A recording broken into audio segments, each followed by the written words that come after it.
وكذلك أوحينا إليك روحا من أمرنا ما كنت تدري ما الكتاب ولا الإيمان ولكن جعلناه نورا نهدي به من نشاء من عبادنا وإنك لتهدي إلى صراط مستقيم صراط الله الذي له ما في السماوات وما في الأرض ألا إلى الله تصير الأمور.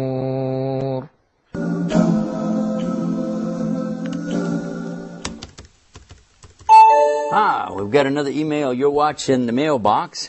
I'm Yusuf Estes. Here's one that's asking the question, can we celebrate birthdays? What about Christmas? What about Easter? And other celebrations? What about that?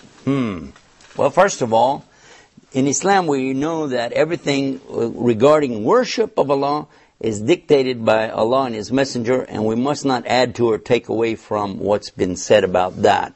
In the matters of the life, though, just daily life, we're free to do whatever we'd like to do except what's totally forbidden for us. If something's forbidden, then we mustn't do it.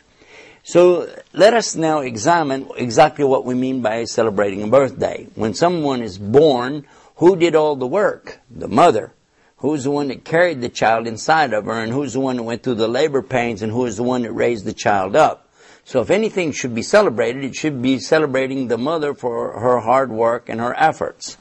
Also, another thing, when you talk about birthdays, would you be talking about the sun calendar, which is now associated with the Christian religion, or would you be talking about the lunar calendar, which is associated with the Jewish and the Muslim religion?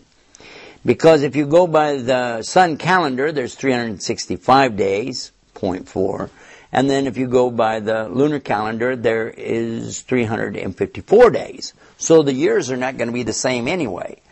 So if you said, well, it's just for fun, I want to have a cake and I want to put candles on it, well, now you got another problem. The candles on the cake actually are not coming from Christianity or Islam. They're coming from the Celtic religion, and this is the Druids, many, many centuries ago, and they used to worship fire and things like that, and this candle represents that. So we're starting to really infringe on the area here of worship, and this is why birthdays, Easter, Christmas, and all the rest of it is not something acceptable in Islam, because it implies a type of worship or celebration other than what's been approved by Islam. We do have two main Eids called Eidain, and that's Eid al-Adha and Eid al-Fitr. And if you understand how that works, we've got plenty of time to celebrate in there, have a good time. And as far as some of the other celebrations people are talking about here, I wish you would talk with your imams about this and find out the reason why. Okay, we've got another one in here. It's asking about plucking the hair from the face and the eyebrows. Well, if you're altering what Allah has given you, you must have a really good, legitimate reason for this. Talk with your imam about this and he'll explain it to you. But basically, if you have something that's not characteristic of normal appearance of a human being, this is one thing.